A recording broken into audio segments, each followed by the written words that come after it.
Hello, I am Joel McLeod, I'm Roland Tanner. and welcome to the 905er. Climate change. It may not have seemed like it for the past year, but it is still the most prevalent threat to humanity's survival on this planet. Currently, the West Coast is finally getting some reprieve from the record-setting heat wave which saw a town burn to the ground in British Columbia. Scientists and climatologists are saying that this is only the beginning. The federal government is looking to tackle the issue by trying to implement carbon pricing and other measures across the country. Provincial premiers are all over the map in either showing support or opposition to climate change initiatives. And the question is whether or not we can retool our economy to meet the challenge of climate change. Major industries are being forced to deal with becoming more sustainable, while also meeting customer demand for efficiency. For a resource-rich country like Canada, it can mean threats to major national industries like mining and oil extraction. For everyday Canadians, especially those in the 905, it all seems too much to comprehend. Will my standard of living decrease? What will this mean for my job or for my children's future?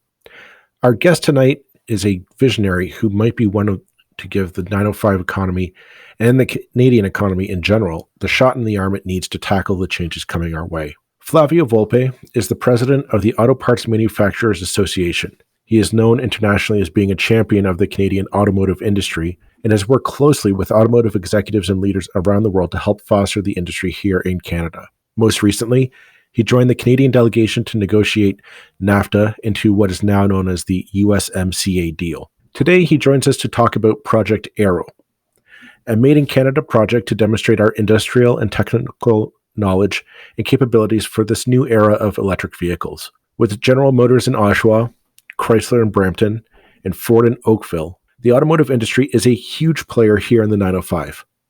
We need to be prepared to take advantage of whatever changes in the industry are coming our way. Project Aero might be the catalyst for change we need here in Canada. Now, before we begin, we, of course, would like to encourage you to join our Patreon for only $7 per month. By becoming a 905er yourself, you'll be helping to tell the stories like these and many more. Please click on the link in the show notes to learn more. And now, on with the show. I'd like to thank Flavio Volpe of the Auto Parts Manufacturing Association in Canada for coming on today to discuss a project that I think is infinitely fascinating and exciting for the Canadian economy, Project Aero. And rather than me butcher it by trying to describe it very poorly, I'm going to have you, Flavio, describe it for our listeners who may not know what it is I'm talking about. Sure. Happy to give it a shot. I get paid to do this, so I probably should get it right. For 5 or 6 years, the association here has built demonstration vehicles. Let me loosely describe them as Ontario-built Lexuses or Chrysler Dodge vehicles, where we've asked our members, hardware, software, tooling companies, look, if you want to demonstrate something on a rolling platform, we're going to put it on these vehicles and we'll take them to CES or LA Auto Show or Tokyo Motor Show or to car maker tech days at General Motors, Honda, Tesla, Mercedes, etc. You know, I got invited to the throne speech in the end of 2019 as a guest of the Prime Minister, and he said, we need to get the Canadian economy to zero emissions and net zero by 2050. And you know, I challenge every industry to get there quicker. Came back to the office and said, you know, we make everything in Canada from stem to stern in a vehicle. And we're highlighting it on other people's vehicles, great vehicles that we make here with all our stuff on it. But is there a way for us to do one better? Can we design and build our own vehicle? Can we source everything in Canada? Can we make it zero emissions? Can we make it high technology and lightweight? And so I put the challenge to my team, and you know, we didn't hesitate to say, yeah, let's do it. And Project Aero came out of that. You know, we wanted to be able to capture the imagination, not just of the industry. But, you know, I think the industry is looks in the mirror enough. We all know each other well enough. But how do we get the interest of Canadians in this project? You know, we have the second biggest, depending on year, the second biggest automotive cluster in North America behind Michigan and Ontario. We have the second biggest IT cluster behind Silicon Valley. We've got the biggest natural resources, you know, lithium, graphite, nickel, cobalt that we need in Ontario and Quebec. And what a lot of people don't know is that Toronto is the global center of artificial intelligence, and Montreal's the global center of machine learning. So we said, God, let's put this thing together. Let's name it after the Avro Arrow and see if we can't capture some of the great innovation, ingenuity, some of that just like shamelessly going for it, then went with that project. So what we're talking about is like a made in Canada electric car for like conceivably for the Canadian climate. I mean, that's one of the things that kind of intrigued me about when I heard about this was because, I mean, we hear about electric cars. I think every major car manufacturer has either this year or next year, they're introducing a major electric car into their brand portfolio, but none are made in Canada yet. But what I liked about it was that the one thing that's notorious about electric cars is that in colder climates, their batteries start to they don't hold the charge as well. And there's something about kind of, if we can build a car that's kind of good for the colder climates of Canada, that could be shipped across the world. Is it part of this project just kind of proving to the world that Canada isn't falling behind in kind of what seems to be the next generation of cars coming into the market? Yeah. A little bit of this is, look, let's tell so all the automakers in the world, like you've mentioned, are tripping over themselves to say, I'm going electric first. No, I'll do it. Are you doing it in 10 years? I'll do it in 5 years. You're doing it in 5 years? I'll do 2 of them next year. Every government in the world is tripping over themselves. Yesterday we heard the EU say no gas-powered sales by 2035. Canada 2 weeks ago said the same thing. California, which wags the dog in the U.S., is saying the same thing, maybe even earlier, 2030. So we're all getting there. And so we say, I had just been through 2 years of NAFTA renegotiations. And then before that, 2 years of Trans-Pacific Partnership. And even though we're one of the global powers in automotive, maybe the 10th biggest, we don't have a Canadian automaker. And I think that a lot of other jurisdictions and a lot of companies don't think we're in that business. And so this project is to show everybody we do the whole thing here, every single part of it. And we have a unique perspective in Canada. We have a climate range that threatens the efficient use of an electric powertrain. Well, let me show you what we can do. The technology that's here that'll work, minus 30 in Edmonton and plus 30 in Toronto in July, and that's both battery performance and powertrain performance, but also the orientation of the technology in the car. What are kind of unique Canadian perspectives? I don't want to scoop myself on the way that we're gonna orient some of the technology, but one of the things we pride ourselves in here is our approach to healthcare. When you drive a vehicle, you've got to be licensed. Part of that licensing is age. It's also eyesight, cardiac condition. What can you do if you're injured? We've got a whole bunch of technology, driver-facing technology that you'll see in this vehicle that also works with vehicle dynamics, the driving technology that says, how can we orient the vehicle as a caregiver? Can we monitor a driver? Yeah, we've got to get through all kinds of privacy issues. So before your listeners say, I don't know about that. Well, from a technology perspective, I'll show you what's possible. Monitor the driver, monitor his or her condition, her alertness, his cardiac care. Are you recovering from some type of injury? Do you have use of all your extremities? Can we orient the vehicle to help kind of take care of you? Those are some of the uniquely Canadian technologies that are in there. We talk about crazy climates. We're working with a company that is doing a different approach to HVAC, usually heating and air conditioning, some central system that blows the air. We're working with someone that I think we're going to do interesting things in ambient air heating that is a more efficient system and really uniquely Canadian at this point. And so you'll see a bunch of those. We launched this project. We said we had 93 companies that had been with us for that journey on the 6 or 7 vehicles over the 6 or 7 years we've been doing it. I'd hoped that we'd get to 200 when we RFP'd this project. We're at last count was 385. And so there's lots and lots of opportunities to highlight Canadian technology. And at the core of it, guys, it's, I'm not building a car company. I'm building a car to demonstrate technology that's commercially ready, available in Canada, the majority of which is made by companies that are already suppliers in a tier 2, tier 1 space. And then we'll take this car to everywhere, Mercedes, Tesla, Ford, and say, look, here's what's on it, and we'll connect you with everybody that's contributed to it.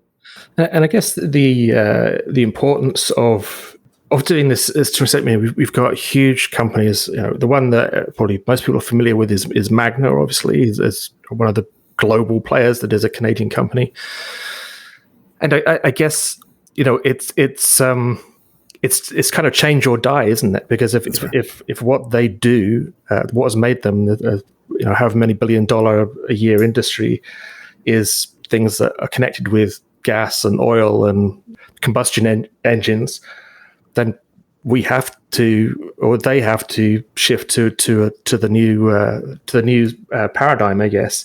So it's really this isn't just a sort of a for fun exercise, I guess. It's like this is showing that we're ready for the next generation. Is that the right way of kind of looking at it? Yeah, what history's going to forget that we got out there a year before everybody else did. But now everybody's in the space, so it's one of these things, Roland, that if we didn't launch this a year and a half ago now, we'd be behind the curve. And, companies like Magna have built, Magna's, I don't know how many of your listeners know Magna because they would never be out there presenting their name. They're not the customer-facing brand, but it's a $40 billion a year company with 140,000 employees, 300 factories around the world. It flies a Canadian flag, and Magna components are in dozens of vehicles around the world, from Ferrari to Fiat, General Motors to Toyota, and they are an incredible company, and in many ways they're the Project Arrow anyway. When Magna's out there talking to Mitsubishi, everybody knows what Canada can do. This vehicle is, what about all those other companies? Those little smaller companies are doing 50, 100 million a year, 200 million a year. Well, we get them there. Yeah. Well, part of the reason why I would talk with Roland, I want to get this guy on here to talk about it, was because for listeners in the 905 region, you have GM in Oshawa, or at least they were, Ford, of course, in Oakville. Everybody knows about that. And you have Chrysler in Brampton. But then you also have all the smaller companies that feed into them. I mean, we heard the phrase "too big to fail" during the 2008 recession in relation to the auto industry here in Canada. Like, this is in Ontario. This is our oil industry, if you want, a bad analogy. I kind of want to look at it. The fact that you said there's 308 vendors who were interested in becoming part of this, because that was one of my questions. What's the reception to this project in the industry? Are people skeptical, or are they eager? And it sounds like there's a lot of appetite for this change in the industry itself here in Canada. We've had a crazy response. So the number is 385, and I represent 100 less companies than that. So just so your listeners understand it, a lot of people ask me, is this an APMA member? So we represent 95% of the independent parts production in Canada. 100,000 people work for the companies that we represent. And I had said, I hope that 200 of those almost 300 join this project. Well, we're at 385, which means there's like 100 companies I've never heard of that have great technology, that just haven't applied that in the automotive space, that said, oh, let me get on your platform. We talk about this around the world. It's great. I'm doing a local broadcast here to people who are probably, who work for or have friends that work for the companies that are on this.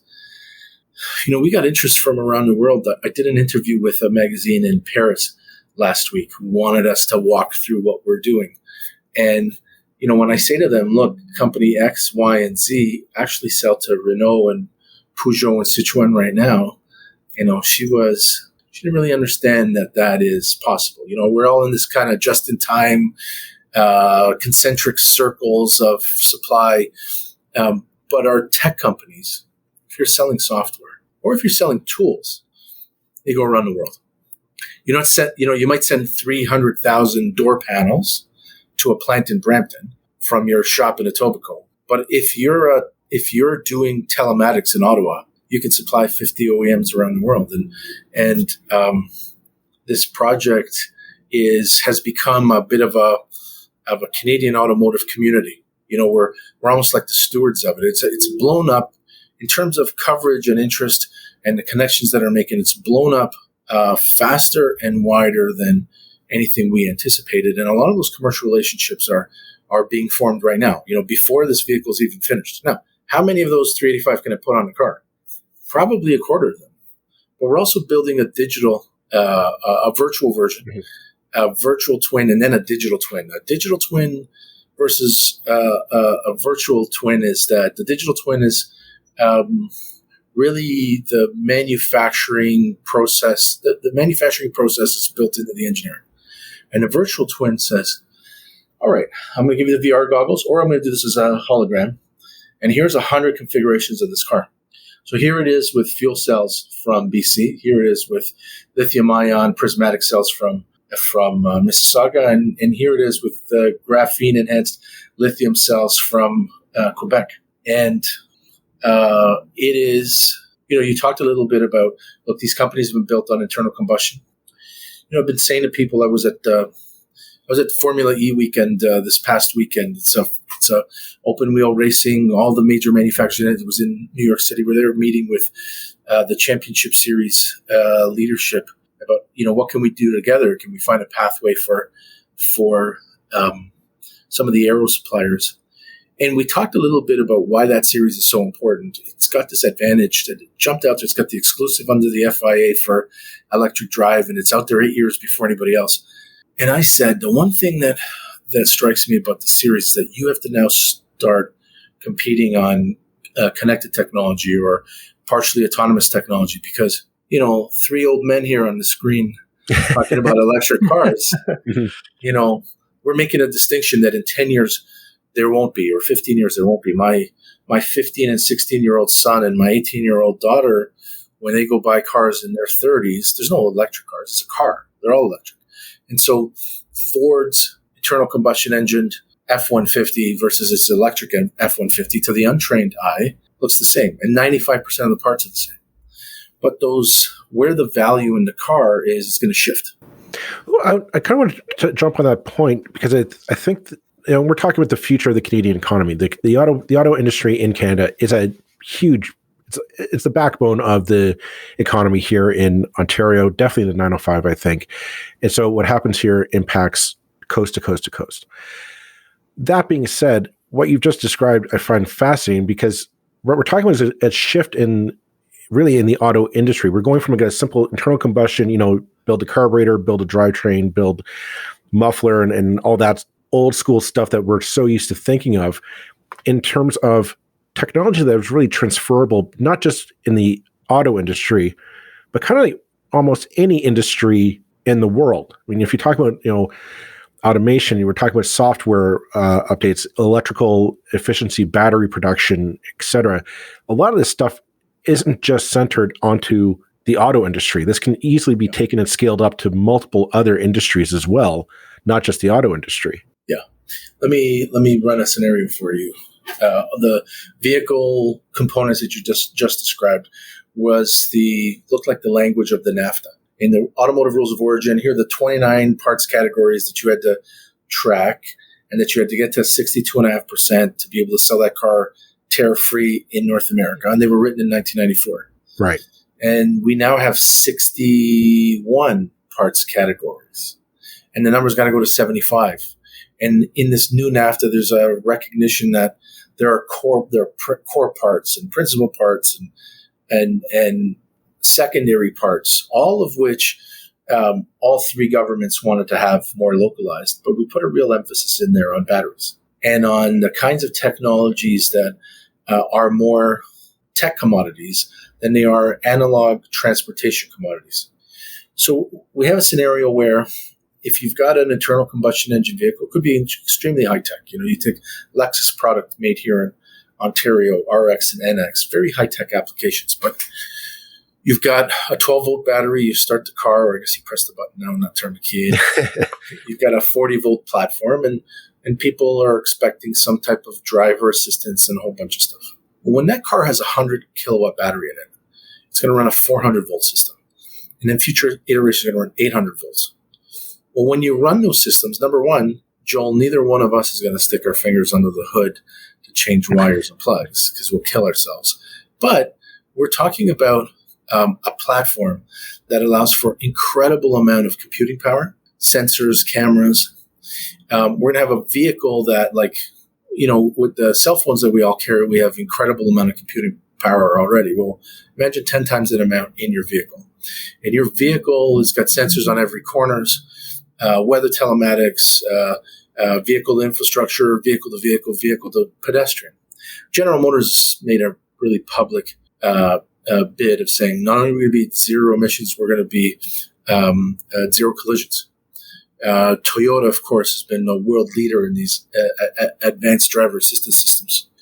If you have a car that is collecting terabytes of data, and you can find a way through artificial intelligence and machine learning to crunch that data in real time to action the vehicle dynamics or create the kind of data that Verizon wants, or Rogers wants, or Loblaws wants, you're going to also start to see different models of ownership and relationships between the vehicle and the vendor. Right now, you buy a car from Ford, your relationship is over after you buy it, except for service. But how about 10 years from now when you go buy a Ford and Ford says, take this Edge built in Oakville, drive 24,000 kilometers a year. This is the contract we have with each other, and sign over the data because we made a deal with Verizon, and also sign over the carbon credits that your vehicle, which today puts out an average of 4.6 metric tons of carbon a year.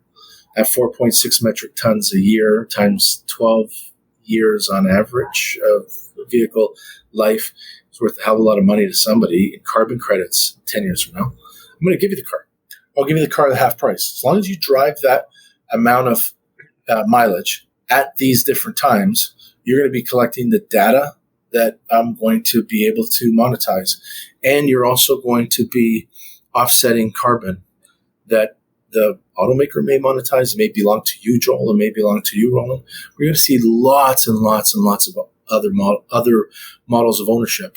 And, my 16-year-old son, when I was 16, I probably camped out at the MTO the night before to get my 365. This kid is 3 or 4 months into it, and he's just a shrug. I go, you got thousands of horsepower in the driveway. And it's a completely different model now, isn't it? I mean, young kids do not see that rite of passage of getting your license, getting your first car. They don't care. Obviously, cars are not going away anytime soon, quite clearly. But we are, in the 905, the things that the governments are kind of pushing for is like, more densely populated cities where there's more reliance on public transit and things like this. How do you see the move to electric fitting in with that kind of broader picture of not just moving from gas to electric, but moving from gas to different patterns of driving, I guess? Boy, that's where the milk gets in the coconut, right, Roland? You can mandate everybody to have an electric vehicle, but you got to make sure that if they all plug in at the same time, we don't blow the transformer down the street. And so you've got to have infrastructure planning part and parcel of this. So you map wherever we're at now, 3% zero emission vehicles. You want to go to 100 by 2035. Everybody asked me, can the government do it? I go, everybody just chill out a little bit. It's the government declaring its intention. And we've got to have a stepped plan that includes a whole bunch of other actors than the parts of car makers. Who's going to be responsible for building up that infrastructure, and how do you decide what that density is? We're going to look at building codes. We're going to need to look at what battery recycling industry looks like. At the beginning, it might be a responsibility, and then in 10 years, it might be an opportunity. The types of battery technologies that we have now, maybe they have 80% of their capacity at the end of 12 years. And they have X final use. But the batteries that we're looking at being made 12 years from now might have 10 times the power and only 10% of the degradation. And so that first generation might be the grid buffer. Where are people going to charge? Going to charge at your house? Great. You can do that now, really. You charge a slow trickle overnight. But, you're going to have an oil and gas industry that has a whole bunch of stranded assets in gas stations. Are they really your partners in that transition? Can we set up charging infrastructure on those facilities? A lot of those are great urban real estate, but, from my old land use planning days, they're all contaminated sites. Gas Can you help them? Yeah. Can you help them always transition? And the charger stuff rolling. I mean, look, in 15 years, in 5 years, you can charge wirelessly. I mean, you can do it today, but from a commercial sense, 5 years from now, do you have charging in your regular infrastructure? It's all those things that have to be planned over the next 15 years. And frankly, with the rate of growth in the 905, and then the infill on the old growth in the 905 presents a kind of a unique opportunity where density meets opportunity, and you're in the backyard of the industry. And with all the great construction companies that we have here and infrastructure companies we have here, we could probably use a body that says, how are we going to get there as a jurisdiction? Can we get all the players around the table to help kind of draft that investment plan? It sounds almost like we have a golden opportunity at our feet to kind of reshape. I'm going to say like all of Canada. Like we're talking like the economy to make it more sustainable. We're embrace the future and kind of still be ahead of the curve on a global level. But redesigning our cities and our way, the place that we live, to become to kind of embrace that future.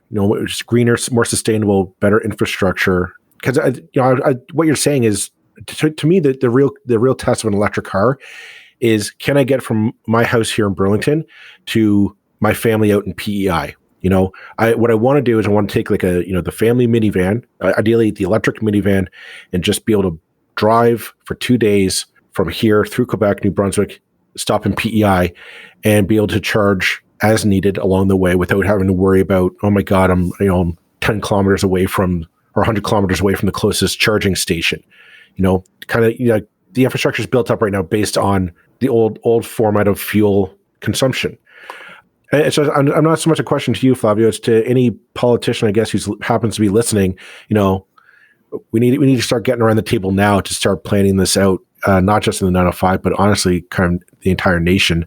Well, I was going to sort of feeding off that exact point.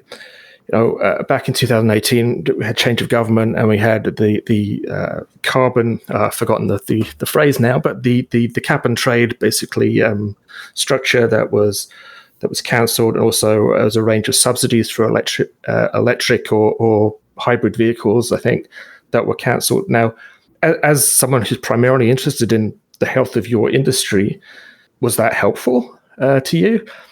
Would it be better if they left well alone? You may need to be careful about how you answer that. I don't know. No, it's not careful with me. No problem. I'll tell you this, and I'll surprise you with the answer. I said to them, you should get rid of those incentives because what you're doing is a pinprick.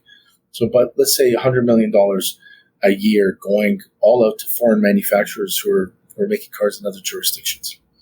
And then turn that and promise those same manufacturers, if they make those vehicles here, if you commit to those mandates and commit to the volumes, that you'll take that money and then invest it in the plants here. And I'm not saying they took my advice, but I mean, they did throw $300 million at Ford. And Ford is committed to making battery electric only vehicles in Oakville.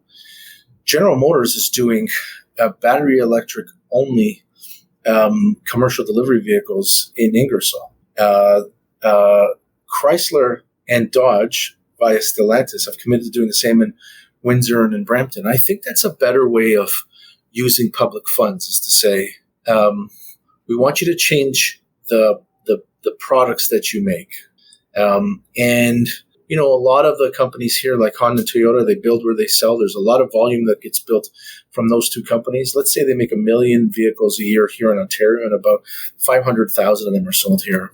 You make it easier for people to turn around and buy an electric RAV4 or an electric Honda Civic or a minivan. And I thought that was a better use of the funds. I was part of the government 12 years ago that put in those electric incentives, and we thought that was the leading edge in, let's say, 2008, 2009. the evidence was that it was going to $14,000 subsidies for somebody buying a Tesla Model S. And, Tesla is a great evangelizing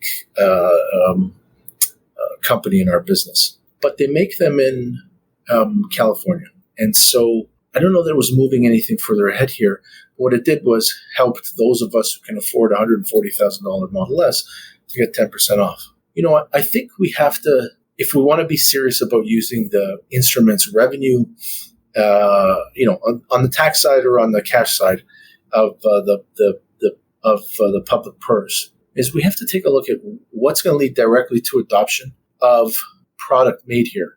Now, it doesn't always work that way. Like in some industries, we're not in that space. And everybody loves to talk about Norway. Norway's got the top adoption. It's incredible. Well, Norway put 100% tax on internal combustion engine vehicles. It means that if you want a RAV4 in Norway, it's $100,000. Are you going to buy that? No. You'll buy the $52,000 electric option. But they're not punishing their local industry. Here we have to make sure, and this goes for every industry. And I think I'd love to talk about, how does this future include Alberta? You have to be sensitive to the fact that while we want to do the right thing morally, and we want to be leaders in that climate space, if we get there in second place but bring a whole industry with us, then we win. If we get there in first place and lose the industry that employs 700,000 Canadians through various, from distribution to manufacturing, then you got a whole other problem, don't you? Well, on that note, then, what do you think the Canadian government should be doing to help the oil industry adapt to this new paradigm? It's really interesting. Look, what you're looking at in many cases is global giants who are invested in the extraction of raw materials in Alberta, and then refining them, and then sending them, whether by pipe or by vehicle, to the final user. In products that governments around the world are going to mandate out of circulation. Well, so you kind of have to look at what the asset bases of those companies are and where the Canadian employment is, and see if you can transition them. For example, on the final end of the distribution of it, gas stations. Is there a way to turn around and partner with the distributing branch of those companies to say, all right, we're going to spend a whole bunch of money in infrastructure. You already own the real estate. You save us the real estate cost, and we'll incentivize you to convert them to charging stations. On the extraction side, look, if there's no demand for the product or less demand for the product, you're going to extract less. Well, you've got an incredible amount of skilled labor concentrated in northern Alberta. That could they be part of the future of the manufacture of vehicles? Well, there's a company out there that we're dealing with that's doing extracting lithium from the brine from oil and gas. Well, okay, it's one company. But if there's promise there, if there's a promise of carbon capture technology there, then change the risk profile in which the government invests in companies. Go for a higher risk for a better return, hopefully a better return in those areas. Help the Alberta government, for example, to create. So the one thing that we don't have in Canada, the reason that Silicon Valley and for that matter, New York State and Massachusetts and Illinois do better than Ontario, Quebec, Alberta, BC is our tax regime does not, we're very conservative. We haven't created an opportunity for risk capital to survive, to thrive, and then help to commercialize some of the technology here. Well, couldn't we use some of the advantage right now that we have in Alberta to turn around and use maybe the federal tax base, the federal tax regime to do to incentivize riskier investments, earlier stage investments in resource-based provinces. We know where it's going, and that's 15, 20 years. It seems like a long time, but it's a short time, but it also gives them time to think.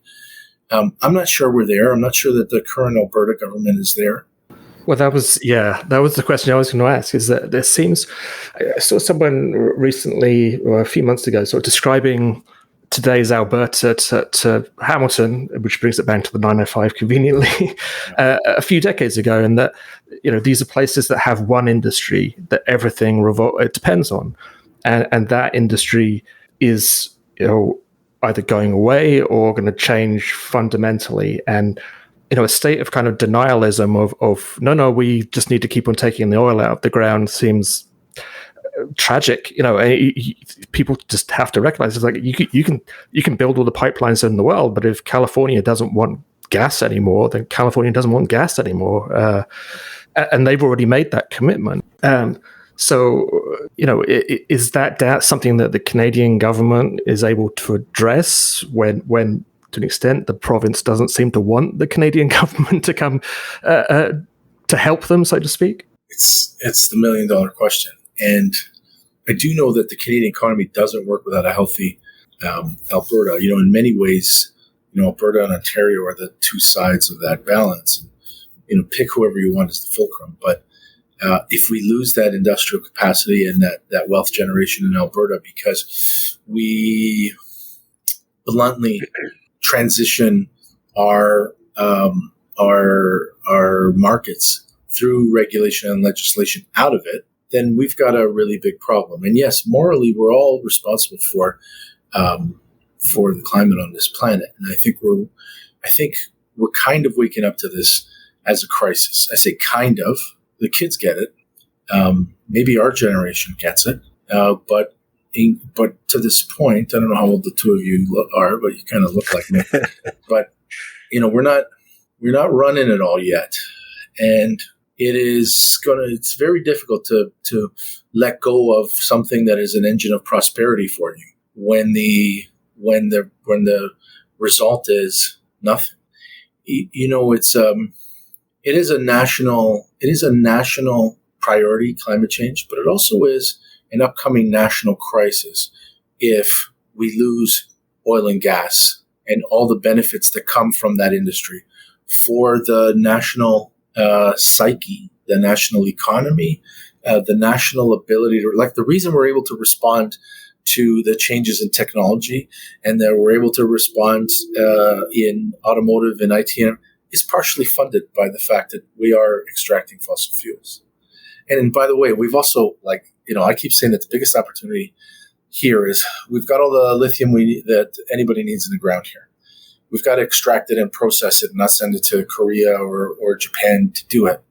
But that extraction is not without environmental damage. And in our rush to do it, and we need to get those processing partners in place in the next 2 to 5 years.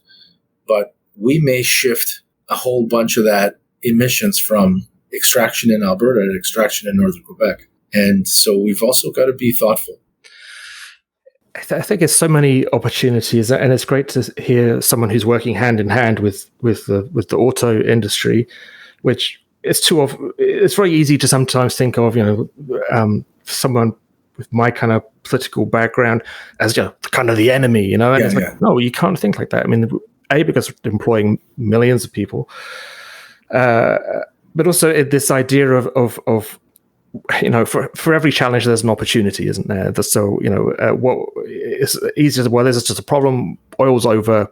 Shut it all down is not a realistic approach to what needs to happen over the next decade or so. Yeah, I see we're coming up close to our time. I wanted to quickly change direction because I was doing some background reading on you this morning, and I saw a really interesting other thing that you do called One Spark.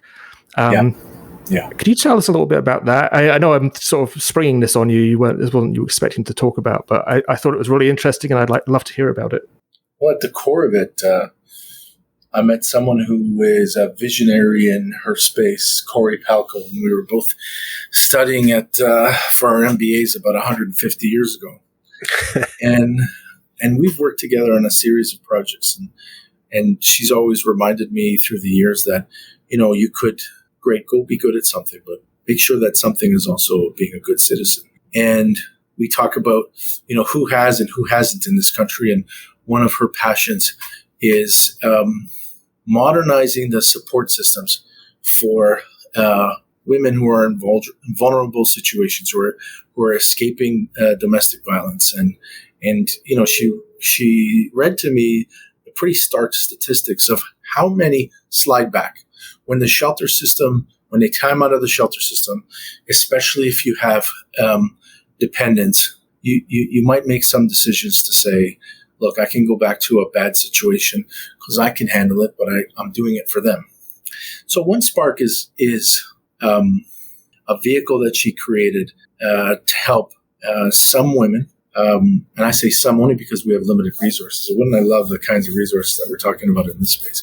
To say, look, while you're in the shelter system, let me teach you the financial fluency, operational fluency, legal, marketing, to help you get on your feet with confidence, so that before you have to make this terrible decision to go back to danger, you can find a career and a pathway.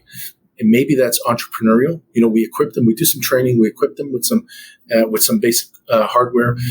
It's a mentorship program, and we try to get partnership with companies. Say, look, sponsor people, and it might cost $2,000 to $5,000 to change people's lives, and they're doing God's work, to be honest. And it's there's all these great causes. Everybody's got a cause, and we have no shortage of it. But what's great about One Spark is that you meet these people. It's very acute, and you change their lives. And everybody can understand there is nothing ethereal about somebody is physically threatening you, and now you don't have to go back to them. It's great for the women, but also great for the families that they're helping to protect. And I remember hearing a statistic years ago about where entrepreneurs come from in Ontario, and one of the biggest groups of entrepreneurial people are sort of women who've had children. The children have grown up, so it's a huge sort of untapped. This is a funny way to talk about people who are in a horrible situation, but I thought it was fascinating. It has something that hadn't occurred to me to basically, educate people in entrepreneurism as a way of giving them economic independence, which, as we know, it's that economic, unfortunately, a key element in people, like you say, going back to domestic violence is purely economic. I don't have anywhere to live. That's the only place I can go. Survivors become very resourceful. And then if you can teach them the tools of how to turn that resource into profit or into an escalating pathway of knowledge that they can turn around and generate a stable income for themselves, or picture themselves with confidence as breadwinners and not just protectors of their children, but also providers of their children. And sometimes what you're doing is not only are they leaving domestic violence, you're leaving an environment under which it's a psychological cloud, it's an emotional cloud. And so even if you had spare time, you're not sitting there saying, wow, what can I learn right now? It's like, oh, let me breathe out. And so in that space where they have time, get them some clarity of mind and an ability, some mentorship to climb back out. There is no bigger striver than someone who's had nothing, and someone who has been told that they're worthless, and someone who has been shown that they're worthless. And now I'll give you a chance, and I'll give you the tools, and I'm going to support you. Some really wonderful things come out of that program. I'm so glad you brought that up. It is a dear thing. Yeah, I've never heard of it, and it sounds fantastic. And one-spark.ca for anyone listening who wants to check it out. That's right. Joel, I'll hand it over to you. Well, I'm not going to try and top that, so I'm just going to leave it at that for this episode. Thank you very much, Flavio, for coming on and talking about both One Spark and Project Arrow. It's exciting work, and I'm really excited to see what happens in the near future once COVID is over and the economy's back moving forward. You guys should do an episode with us when we can get together, and we'll do the virtual walkthrough. We'll put the goggles on, and you put your headphones on, and we'll walk you through what this thing is like. You'll get as excited as we do when you see it. Okay, it's done because you just said that on air, so it's official now. Yeah, I'm yeah. in. Go back I'm in. Well, we'll Thanks look very forward much. to that, for sure. Thanks so much.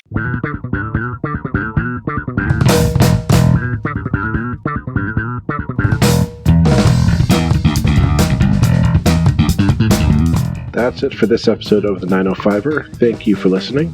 As always, you can send us your feedback, thoughts, and concerns or ideas for future episodes to our email, info@905er.ca. We love to hear from you. You can help us keep the 905er going by financially supporting us through Patreon as well as PayPal.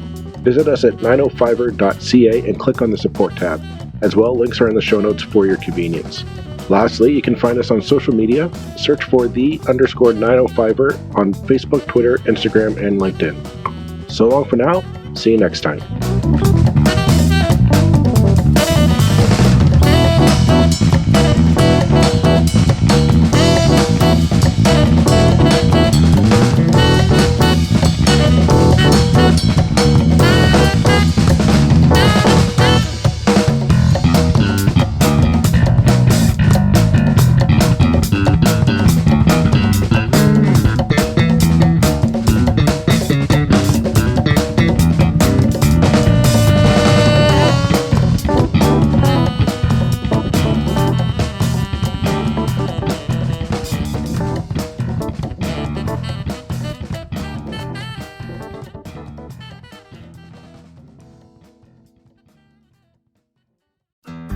You looking to make the most out of this life and optimize your personal wellness? Then check out the Natural Man Podcast. Join me, host Mike C., as we explore all areas of human wellness, physical, mental, and emotional. Learn strategies to optimize your own well-being and be in the driver's seat of your own health. Remember, your doctor works for you. Learn biohacks, neurohacks, ways to improve sleep, and ways to optimize your body and your mind. Check us out on Apple, Spotify, the Fountain app, and at naturalmanpodcast.com.